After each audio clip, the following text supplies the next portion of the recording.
Assalamualaikum warahmatullahi wabarakatuh.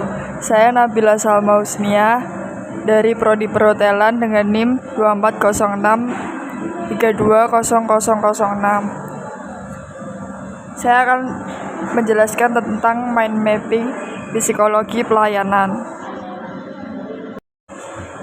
Definisi psikologi adalah ilmu yang mempelajari tingkah laku manusia dan hubungan antar manusia. Arti dari psikologi pelayanan adalah sebagai ilmu pengetahuan yang mempelajari tingkah laku manusia dalam proses interaksi kerja di industri jasa pelayanan, yaitu antara pelanggan, tamu, klien, nasabah, pasien, dan para petugas atau pegawai dan karyawan. Sikap positif dalam dunia industri jasa pelayanan perlu ditanamkan pada setiap individu yang terlibat di dalamnya. Sikap positif dalam bekerja adalah cara menyuarakan suasana hati kepada orang lain secara positif. Berikut cara terbaik agar selalu dalam posisi positif antara lain adalah 1. Berpikir positif, 2. Bertindak positif, 3. Memandang sesuatu secara positif, 4. Menghilangkan prasangka buruk. Apa tujuan mempelajari psikologi pelayanan? 1. Memahami tingkah laku atau to understand. 2. Untuk memprediksi tingkah laku atau to predict. 3. Mengendalikan tingkah laku atau to control.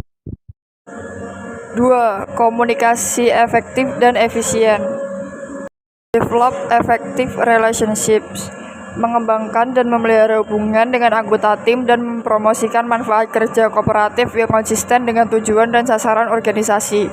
2. Melaksanakan tanggung jawab dan tugas dengan cara yang positif untuk meningkatkan hubungan yang efektif dalam kelompok kerja. Teamwork. Kerja tim tergolong tindakan kolektif terhadap sejumlah orang menuju tujuan kolektif. Ciri atau karakteristik tim. 1. Memiliki tujuan yang sama. 2. Bekerja secara saling bergantung maupun mandiri. 3. Dapat menikmati pekerjaan. 4. Akuntabilitas dan memberdayakan kerja tim. 5. Memahami pentingnya tim.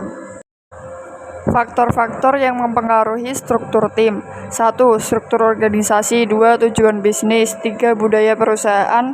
4. Jenis departemen. 5. Tingkat layanan yang diberikan. 6. Gaya layanan. Komunikasi verbal dan nonverbal. Kunci dalam mempertimbangkan komunikasi verbal dan nonverbal yang tepat ketika berhadapan dengan orang-orang dari budaya lain meliputi 1. Identifikasi negara dan budayanya. 2. Luangkan waktu untuk merencanakan apa yang akan Anda katakan dan bagaimana mengatakannya. 3. Perhatikan bahasa tubuh Anda. 4. Hindari jargon industri dan perusahaan. 5. Hindari ekspresi lokal. 6. Hindari pernyataan yang rumit. 7. Berikan perhatian penuh Anda kepada orang tersebut. 8. Gunakan strategi komunikasi alternatif untuk mendukung komunikasi verbal. 9. Waspadai umpan balik dari orang lain.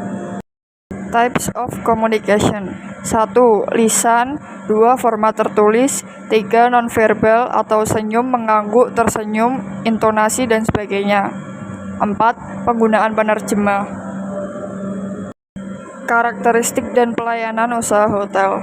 Karakteristik usaha hotel. Tujuan dari setiap usaha perhotelan adalah mencari keuntungan dengan menyewakan fasilitas atau menjual pelayanan kepada para tamunya. Berdasarkan pada pengertian hotel yang telah dijelaskan sebelumnya, maka hotel dalam menjalankan usahanya selalu melakukan kegiatan-kegiatan sebagai berikut. 1. Penyewaan kamar. 2. Penjualan makanan dan minuman. 3. Penyediaan pelayanan-pelayanan penunjang lain yang bersifat komersial. Penyewaan kamar. Kegiatan utama dari suatu usaha hotel adalah menyewakan kamar kepada tamu. Untuk bisa memberikan kepuasan kepada tamu, keadaan kamar yang disewakan harus berada dalam keadaan bersih, nyaman, menarik, dan aman, atau terbebas dari berbagai kemungkinan terjadi kecelakaan, pencurian, dan penyakit. Jenis dan fasilitas standar kamar tamu dibedakan menjadi 1. Single room. 2. Twin room. 3. Double room. 4. Double. Kebijakan usaha hotel. Hotel akan menyusun sasaran-sasaran yang ingin dicapai dalam bentuk kebijakan-kebijakan seperti 1. Pangsa pasar yang ditetapkan untuk dilayani. 2. Jenis-jenis produk yang akan ditawarkan. 3. Standar produk yang akan dipenuhi. 4. Keuntungan yang ingin dicapai oleh perusahaan. 5. Hubungan-hubungan dengan karyawan, pemasok, komunitas, dan masyarakat umumnya. Produk usaha hotel. Produk yang dihasilkan oleh usaha hotel dapat dibedakan menjadi: 1. Komponen produk nyata adalah segala sesuatu yang dapat dilihat, disentuh atau diraba, diukur dan dihitung. Sebagai contoh, makanan, minuman, kamar tidur, dan perlengkapannya adalah komponen-komponen yang merupakan produk nyata. 2. Komponen produk tidak nyata atau abstrak merupakan semua produk yang hanya dapat dirasakan dan dialami sebagai suatu pengalaman. Kualitas pelayanan dan harapan tamu. Kualitas pelayanan adalah sesuatu yang kompleks. Oleh James E. Fitch Simpsons dan Moana, dijelaskan bahwa tamu akan menilai kualitas pelayanan melalui 5 prinsip dimensi pelayanan sebagai tolak ukurnya, yaitu: 1. Reliabilitas atau reliability adalah kemampuan untuk memberikan secara tepat dan benar jenis pelayanan yang telah dijanjikan kepada tamu. 2. Responsif atau responsiveness, yaitu kesadaran atau keinginan untuk cepat bertindak, membantu tamu, dan memberikan pelayanan yang tepat waktu. 3. Kepastian atau jaminan, assurance, adalah pengetahuan dan kesopan santunan serta kepercayaan diri para pegawai. Dimensi assurance memiliki ciri-ciri kompetensi untuk memberikan pelayanan, sopan, dan memiliki sifat respek kepada tamu. 4. Empati, memberikan perhatian individu tamu secara khusus, nyata atau tangible, yaitu sesuatu yang nampak atau yang nyata seperti penampilan para pegawai dan lain-lain. Model pelayanan hotel. Elemen pertama disebut dengan provider atau PR, ialah orang-orang yang menyediakan pelayanan, atau pada bagian dapat diambil contoh room boy atau maid, houseman, supervisor, dan sebagainya, yang mana mereka mempunyai hubungan dengan para tamu baik secara langsung maupun tidak langsung. 2. Situasi kerja mereka dipengaruhi oleh: pertama, sistem prosedur atau instruksi kerja yang sudah ditetapkan oleh perusahaan, dan kedua, oleh perilaku, sikap, dan normal yang melekat pada diri masing-masing serta situasi lingkungan. 3. Elemen kedua adalah yang disebut dengan receiver atau RE, ialah orang atau orang-orang yang menerima pelayanan, dan dalam kaitan ini adalah para tamu hotel dengan berbagai pengalaman, ide, dan kultur yang berbeda-beda. Elemen ketiga disebut dengan transfer atau TR, adalah suatu keadaan yang tercipta oleh interaksi antara kedua elemen sebelumnya. Pada elemen pertama atau PR mempunyai 3 unsur yang merupakan satu kesatuan. Ketiga unsur tersebut masing-masing adalah: 1. P. Produk adalah produk yang dihasilkan oleh bagian hotel, seperti kebersihan, kerapian, kelengkapan, kenyamanan, dan keamanan kamar-kamar tamu. 2. B. Perilaku dan sikap atau behavior adalah perilaku dan sikap dari pemberi pelayanan yang mempunyai tanggung jawab untuk mendistribusikan produk kepada para tamu. 3. E. Suasana lingkungan atau environment, tempat bekerja. Ketiga unsur yang merupakan satu kesatuan itu adalah merupakan unsur-unsur dalam hospitality industry. Adapun kebutuhan tamu akan pelayanan meliputi: 1. Kebutuhan fisik, tidur, makan, dan sebagainya. 2. Kebutuhan sosial, keamanan, keramahan, dan sebagainya. 3. Kebutuhan psikologis, harga diri diperhatikan secara khusus, dan sebagainya. Ada beberapa tujuan atau alasan tamu menginap di hotel, yaitu untuk mendapatkan pelayanan, diantaranya adalah: 1. Untuk mengadakan pertemuan atau konvensi. 2. Untuk tujuan bisnis atau usaha. 3. Untuk berlibur. Karakteristik usaha jasa pelayanan hotel. Suatu usaha yang menghasilkan jasa pelayanan hotel mengundang 2 elemen tertentu yang dapat digunakan untuk mengklasifikasi perbedaan jenis usaha jasa pelayanan. Kedua elemen itu adalah: 1. Intensitas tenaga kerja adalah rasio biaya tenaga kerja atau labor cost terhadap nilai bangunan perusahaan beserta perlengkapannya, akan tetapi tidak termasuk nilai inventory. Dengan pengertian tersebut, maka suatu usaha dengan intensitas tenaga kerja yang tinggi atau high labor intensive adalah bila secara relatif biaya tenaga kerja lebih besar dibanding dengan nilai bangunan perusahaan dan perlengkapan, serta menitik beratkan pada biaya, waktu, serta upaya-upaya yang dilakukan pekerja. Sebagai contoh, jenis pelayanan profesional adalah merupakan high labor intensive. Sedangkan intensitas tenaga kerja yang rendah atau low labor intensive, yaitu bila tingkat biaya tenaga kerja lebih rendah dibandingkan dengan nilai bangunan perusahaan dengan perlengkapannya. Karakteristik tamu. karakter unik dari tamu hotel. Bagi traveler, menginap di hotel menjadi salah satu hal yang hampir selalu dilakukan setiap traveling.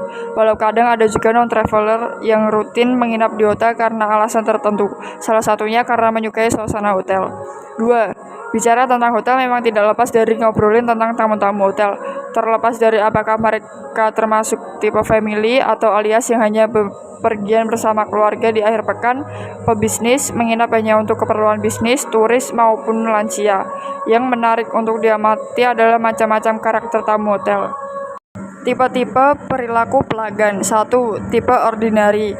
2. Tipe selebriti atau bukan selebriti suguhan, namun para tamu yang terlalu ingin dilayani layaknya selebriti.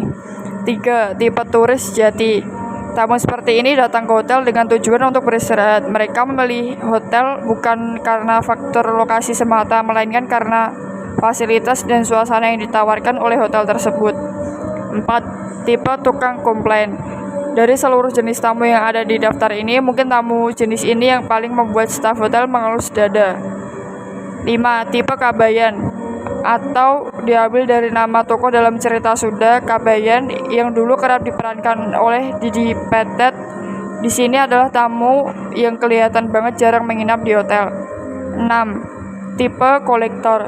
Kalau tamu jenis ini murni berdasarkan pengamatan dan pengalaman pribadi.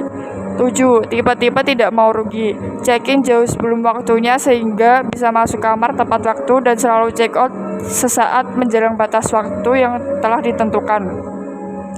8. Tipe gratisan. Tamu jenis ini biasanya sering menginap di hotel maupun mengetahui seluk-beluk dunia perhotelan. 10. Tipe pebisnis. Tamu ini hanya menginap di hotel hanya untuk keperluan bisnis. 11. Tipe annoying. Tidak semua dinding hotel itu kedap suara, karena faktanya banyak juga hotel yang memiliki dinding tipis dan berbahan non-bata. Sayangnya tidak semua tamu hotel bisa bersikap tenang. Ada juga yang kerap menyetel TV keras-keras, ngobrol dengan keras, bahkan bertengkar tanpa malu-malu sehingga bisa dengar oleh tangga sebelahnya maupun berpesta. 12. Tipe kombinasi. Faktanya, bisa saja seseorang tamu hotel memiliki kombinasi dari karakteristik yang sudah disebutkan di atas. Misalnya, jika menginap di hotel, saya termasuk tipe turis sejati atau datang ke hotel untuk istirahat dan santai. Dengan kombinasi tipe tidak mau rugi, check-in dan check-out tepat waktu dan supaya maksimal istirahat di hotelnya. Tipe-tipe perilaku petugas atau pelayan. 1. Helper, senang membantu secara sopan, merasa memiliki tanggung jawab bersama, senang memakai peralatan bersama. 2. Peacemaker, menghindari konflik, senang memberi saran, mencari jalan tengah, reformis. 3. Reformis, mengikuti aturan secara ketat, perfeksionis, memaksa orang mengikuti aturan. 4. Generalis, yang penting pekerjaan selesai, enggan mengerjakan yang dianggap tidak penting, inisiatif dan merangsang orang lain. 5. Loyalis, patuh kepada keinginan orang lain, bergantung, lembut dan ingin disukai, ingin diberi saran oleh atasan. 6. Artis, terkesan murung, acuh tak acuh, semangat kerja tidak tetap, instinktif, mengambil keputusan berdasarkan naluri, banyak ide, imajinatif. 7. Thinker, kritis, logis, dan analitis dalam menilai sesuatu. Pengamat yang baik, mengambil keputusan inti berdasarkan penataan yang efektif. 8. Status seeker, percaya diri mantap, agresif, yakin akan pengembangan status diri. 9. Leader, tegas dalam mengambil keputusan, vokal, ingin orang lain mengikuti kehendaknya. Konflik dalam psikologi pelayanan. Konflik sebagai ketidaksesuaian tujuan, yaitu konflik muncul ketika individu atau kelompok memiliki tujuan yang saling bertentangan, menciptakan ketegangan dalam interaksi. Peran emosi pada konflik. Emosi seringkali memicu konflik, terutama dalam konteks pelayanan, di mana perasaan pelanggan dan penyedia saling berinteraksi. Dampak konflik terhadap kualitas pelayanan. Konflik yang tidak dikelola dengan baik dapat mengurangi kualitas pelayanan, mempengaruhi kepuasan pelanggan secara signifikan. Penyebab konflik. 1. Perbedaan harapan pelanggan. Pelanggan seringkali memiliki harapan yang berbeda dari apa yang dapat diberikan oleh penyedia layanan, menciptakan potensi konflik. 2. Komunikasi yang tidak efektif. Kesalahpahaman dalam komunikasi antara penyedia dan pelanggan dapat menyebabkan ketidakpuasan dan konflik yang lebih besar. 3. Tekanan waktu dalam pelayanan. Dalam situasi bertekanan waktu, baik penyedia maupun pelanggan dapat mudah merasa frustasi, yang meningkatkan kemungkinan terjadinya konflik. Strategi konflik. Strategi mengelola konflik dalam psikologi pelayanan, yaitu 1. Pendekatan proaktif dalam menghadapi konflik. 2. Pelatihan komunikasi untuk staf. 3. Membangun hubungan yang baik dengan pelanggan. 1. Mengidentifikasi potensi konflik sejak dini dan mengambil langkah-langkah proaktif dapat mencegah masalah yang lebih besar. 2. Memberikan pelatihan komunikasi yang efektif kepada staf dapat membantu mereka menangani konflik dengan lebih baik. 3. Menjalin hubungan yang baik dengan pelanggan dapat minimalisir potensi konflik dan meningkatkan kepuasan secara keseluruhan. Dampak konflik terhadap pelanggan. Pengaruh konflik terhadap kepercayaan pelanggan yaitu 1. Konflik dapat merusak kepercayaan. 2. Pelanggan cenderung mencari alternatif. 3. Reputasi penyedia layanan terpengaruh. Konflik dapat merusak kepercayaan. Ketika konflik terjadi, pelanggan mungkin kehilangan kepercayaan terhadap penyedia layanan yang dapat mempengaruhi hubungan jangka panjang. Pelanggan cenderung mencari alternatif. Jika konflik tidak diselesaikan secara efektif, pelanggan seringkali lebih memilih untuk berpindah ke penyedia layanan lain yang lebih dapat diandalkan. Reputasi penyedia layanan terpengaruh. Konflik yang berlarut-larut dapat merusak reputasi penyedia layanan di mata pelanggan, yang berdampak negatif pada citra merek. Strategi penyelesaian konflik. Strategi penyelesaian konflik dalam psikologi pelayanan yaitu pentingnya komunikasi dalam penyelesaian konflik. 1. Membangun kepercayaan melalui dialog. 2. Mendengarkan dengan empati. 3. Menghindari komunikasi yang provokatif. 4. Mendorong keterbukaan dalam diskusi. Motivasi konsumen. Motivasi adalah tenaga pendorong dalam diri individu yang memaksa mereka untuk bertindak, yang timbul sebagai akibat kebutuhan yang tidak terpenuhi. Tujuan khusus yang ingin dicapai konsumen dan rangkaian tindakan yang mereka ambil untuk mencapai semua tujuan ini dipilih atas dasar proses berpikir atau kesadaran dan proses belajar sebelumnya. Motivasi dibagi menjadi 2, motivasi positif dan motivasi negatif. Sasaran yang didekati, misalnya X menjadi anggota klub kebugaran agar sehat dan bugar. Sasaran yang dijauhi, misalnya Y menjadi anggota klub kebugaran agar tidak menjadi gemuk dan penyakitan. Motivasi rasional versus emosional. Motivasi rasional yaitu jika konsumen secara teliti membandingkan semua alternatif dan memilih alternatif yang memberikan kegunaan terbesar pada mereka, didasarkan pada kriteria yang betul-betul objektif seperti ukuran, berat, dan harga. Motivasi emosional yaitu jika pemilihan sasarannya menurut kriteria pribadi atau subjektif, misalnya kebanggaan, ketakutan, kasih sayang, atau status. Need and want. 1. Pemasar tidak menciptakan kebutuhan. Kebutuhan lebih dulu ada sebelum pelaku pemasaran. 2. Tugas pemasar adalah memastikan konsumen terpenuhi kebutuhannya dan merasa puas. 3. Pemasar membuat para konsumen lebih menyadari berbagai kebutuhan yang tidak dirasakan. Sasaran. Sasaran adalah hasil yang diinginkan dari pelaku yang didorong oleh motivasi. Sasaran umum. Sasaran umum yaitu kelas atau kategori sasaran umum yang dipandang konsumen sebagai cara untuk memenuhi kebutuhan mereka. Misalnya, ingin memperoleh gelar. Sasaran produk khusus, yaitu sasaran berupa berbagai produk dengan merek khusus yang dipilih konsumen sebagai sasaran mereka. Misalnya, ingin memperoleh gelar Diploma 3 pemasaran dari IMT. Sifat dinamis motivasi. 1. Kebutuhan tidak akan sepenuhnya terpuaskan. 2. Kebutuhan baru muncul ketika kebutuhan lama terpenuhi. 3. Kesuksesan dan kegagalan mempengaruhi sasaran. 4. Sasaran pengganti. 5. Rasa frustasi. Kepuasan pelanggan. Kepuasan menurut Philip Kotler adalah perasaan senang atau kecewa seseorang yang berasal dari perbandingan antara kesannya terhadap kinerja atau hasil suatu produk dan harapan-harapannya. Pengertian kualitas menurut Philip Kotler adalah keseluruhan ciri serta sifat dari suatu produk atau pelayanan yang berpengaruh pada kemampuannya untuk memuaskan kebutuhan yang dinyatakan atau tersirat. Kualitas pelayanan dan kepuasan pelanggan yaitu pilihan yang ditentukan oleh perusahaan pada masa sekarang tiada lain adalah mengimplementasikan program manajemen kualitas total. Kualitas itu juga disebut tingkat pelayanan pelanggan. Kepuasan pelanggan. Kepuasan menurut Philip Kotler adalah perasaan senang atau kecewa seseorang yang berasal dari perbandingan antara kesannya terhadap kinerja atau hasil suatu produk dan harapan-harapannya. Pelanggan akan merasakan kepuasannya jika hasil pelayanan sangat baik. Akan tetapi, kalau sebaliknya akan menimbulkan ketidakpuasannya yang dirasakan oleh pelanggan. Bagi pelanggan yang merasakan puas, akan berdampak positif terhadap perkembangan perusahaan itu sendiri. Karena pelanggan yang merasakan kepuasannya akan terjadi new customer bagi perusahaan di tengah-tengah masyarakat. Sekian penjelasan dari saya tentang mind mapping, materi psikologi pelayanan. Mohon maaf apabila ada kesalahan-kesalahan kata. Wassalamualaikum warahmatullahi wabarakatuh.